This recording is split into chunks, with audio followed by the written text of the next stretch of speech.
guys, welcome to Valimi IAS Academy. இன்னைக்கு session நம்ம என்ன பார்க்க போறோம் அப்படின்னு பாத்தீங்கன்னா நம்மளோட TNBSல நடந்து முடிந்த previous year examinationோட question paper.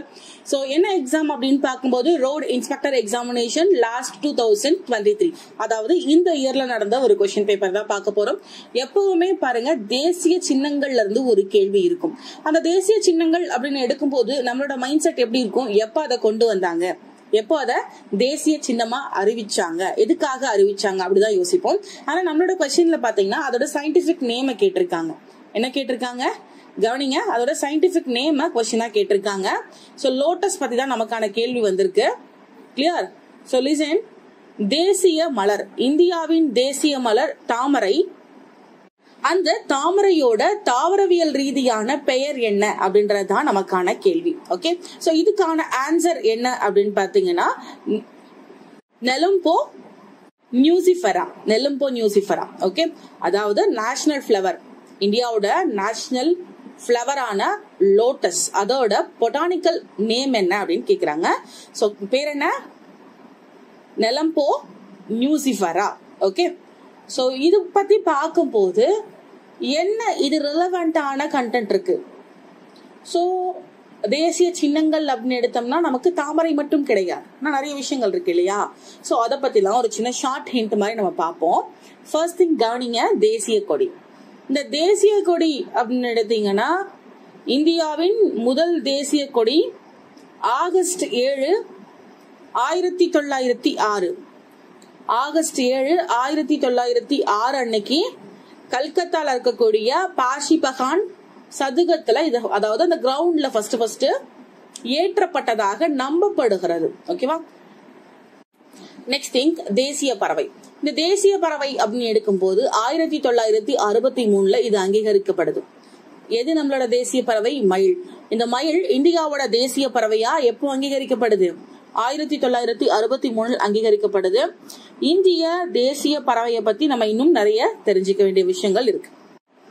Next thing, நம்மளோட தேசிய தாமரை. இது அழகோட உருவமா இருக்கு. அதோட பற்றுத்தன்மையை குறித்து நம்ம நிறைய தெரிஞ்சுக்க வேண்டிய விஷயம் இருக்கு. நமக்கு இந்த தேசிய மலர்ல இருந்து தான் கேள்விகள் வந்திருக்கு.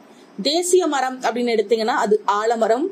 ஓகே, சோ இது அழியாததாக கருதப்படுகின்றது. தேசிய கீதம் அப்படின்னு எடுத்தீங்கன்னா இந்தியாவோட தேசிய கீதம் நோபல் பரிசு பெற்ற ரவீந்திரநாத் தாகூர் அவர்களால் எழுதப்பட்டது.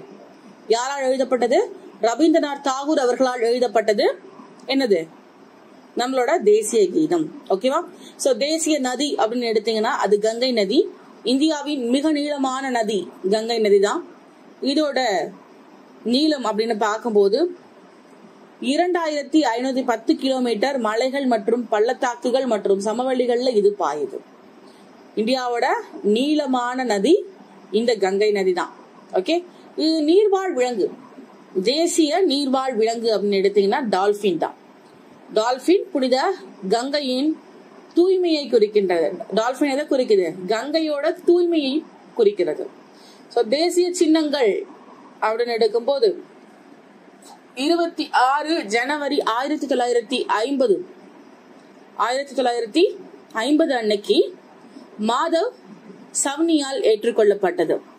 இந்திய தேசிய சின்னம் அப்படின்றது 26 ஜனவரி 1950 அப்போ ஏற்றுக்கொள்ளப்பட்டது. தேசிய நாள்காட்டி அப்படின்னு எடுத்தீங்கன்னா மார்ச் 22, 1957 முதல் அன்னையில இருந்து நம்ம இந்த தேசிய நாள்காட்டியை ஏற்றுக்கிட்டோம். ஓகேவா? தேசிய விலங்கு அப்படின்னு எடுத்தீங்கன்னா நமக்கு நல்லாவே தெரியும். தேசிய விலங்கு என்ன? 1972 அது வரைக்கும் சிங்கம் தான் இந்தியாவோட தேசிய விலங்கா இருந்துச்சு. சோ அதுக்கப்புறம் தான் என்ன பண்ணிருப்பாங்க, புலிய தேசிய விலங்கா மாத்திருப்பாங்க. கிளியர்? சோ அடுத்த விஷயம், தேசிய பாடல் அப்படின்னு எடுத்தீங்கன்னா பங்கிம் சந்திர சட்டர்ஜி அவர்களோட பிரபலமான நாவல் ஆனந்த மத் 1882 அதோட ஒரு பகுதியை தேசிய பாடலா கொண்டு வராங்க. தேசிய பாடல் அப்படின்னா நமக்கு இவரை ஞாபகம் வரணும். தேசிய கீதம்னா ரவீந்திரநாத் தாகூர் அவர்கள் ஞாபகம் வரும். தேசிய பழம் அப்படின்னு எடுத்தீங்கன்னா முகலாய பேரரசு அக்பர் பீகார்ல இருக்கும் போது தர்பங்காவில் லக்கிபாங் அப்படின்னு சொல்லக்கூடிய இடத்துல பழ மாமரங்களை நட்டு வச்சிருக்காரு. கிளியர்? தேசிய பழம் அப்படின்னா அது மாம்பழம். ஓகேவா? சோ அடுத்த விஷயம், தேசிய நாணய சின்னம் அப்படின்னு பாத்தீங்கன்னா ரூபாயோட சின்னம் இந்திய அரசால் 15 ஜூலை 2010 அப்ப ஏற்றுக்கொள்ளப்பட்டுச்சு. கிளியர்? சோ தேசிய சின்னங்கள்ல இருந்து நமக்கு எப்போதும் ஒரு கேள்வி இருக்கும். சிலிசன் நெக்ஸ்ட் கொஸ்டின். தேர்தல் ஆணையம்ல இருந்து ஒரு கேள்விகள் வரும். எப்பவுமே தேர்தல் ஆணையம் பத்தி நம்ம தெளிவா படிக்கணும். சோ கவனிங்க. In India, the political parties are given official recognition by. இந்தியாவில் இருக்கக்கூடிய அரசியல் கட்சிகளுக்கு அதிகாரப்பூர்வமான அங்கீகாரம் எந்த அமைப்பு வழங்குது? குடியரசுத் தலைவர் வழங்குறாரா? த பிரசிடென்டா? அல்லது பாராளுமன்றம் பார்லிமெண்டா? தேர்தல் ஆணையம் எலெக்ஷன் கமிஷனா? அல்லது அனைத்து கட்சி பாராளுமன்ற குழுவா? All party parliamentary committee. So இந்த 4ல எந்த அமைப்பு அரசியல் கட்சிகளுக்கு அதிகாரப்பூர்வமான ஒரு அங்கீகாரம் கொடுக்குது அப்படின்னு பாத்தீங்கன்னா இந்த எலெக்ஷன் கமிஷன் தான். கிளியர்? சோ எலெக்ஷன் கமிஷன் தான் அதுக்கான அங்கீகாரத்தை கொடுக்குது. ஓகே. சோ இப்ப இந்த எலெக்ஷன் கமிஷன் அப்படின்னு எடுத்தீங்கன்னா என்ன மாதிரியான வேலையெல்லாம் செய்யறாங்க அப்படின்றது கிளியரா கவனிங்க. சோ எலெக்ஷன் கமிஷனோட ரோல் அப்படின்றது நம்மளோட இந்தியாவை பொறுத்த வரைக்கும் மிக முக்கியமான ஒரு விஷயம். இந்தியாவில் இருக்கக்கூடிய முக்கிய அரசியல் அமைப்பு ரீதியிலானது தேர்தல் ஆணையம். ஒரு நிரந்தர அமைப்பு. இது 25 ஜனவரி 1950 அன்னைக்கு தான் இது அரசியல் அமைப்பு படி நிறுவப்படுது. இந்த தேர்தல்களை நடத்துறதுக்கான முழு அதிகாரம் அவங்களுக்கு தான் இருக்கு. அந்த தேர்தலை மேற்பார்வையிடுறது இவங்களோட வேலை தான். அதை வழி நடத்துறது, அதை கட்டுப்படுத்தல், இது போன்ற அத்தனை விஷயங்களும் இந்த தேர்தல் ஆணையம் தான் பண்ணுது.